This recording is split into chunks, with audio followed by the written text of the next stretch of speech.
Around, I guess, around 1917, 14 to 7, there was a great fire in the old Fourth Ward, and a lot of the homes and everything was destroyed.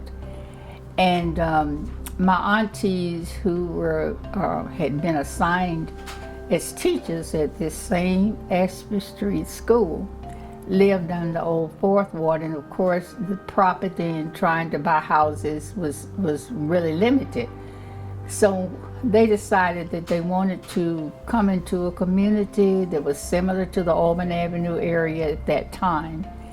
And they were being assigned to Ashby Street, and they heard about the AU Center, and they heard about Booker T. Washington High School being established and so forth. And so they said, well, since my aunties were going to have to be at that school, that they would try to find somewhere. And I had a cousin. He was one of the first graduates of AU. And he always called me Little Pearlie. He said, you know what?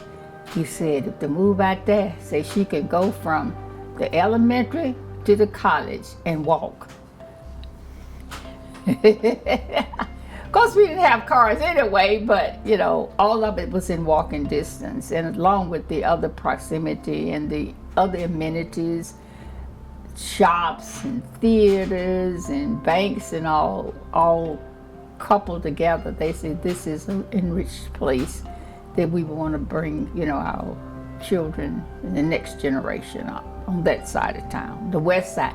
Now, we didn't know anything about Vine City and English Avenue. We just say we moved to the West Side, and that was Davis Street, which y'all call now North Side Drive. The city limits was at Ashby Simpson, and then we went up as far as Greensferry. We didn't go across Greensferry, folks. White was over there at West End, and your mama's told you don't get over there. Stay over on this side, in particular, the dark. And that was our territory. As I said, we didn't have all these little rattly things like Vine City, English Avenue. We said the West Side.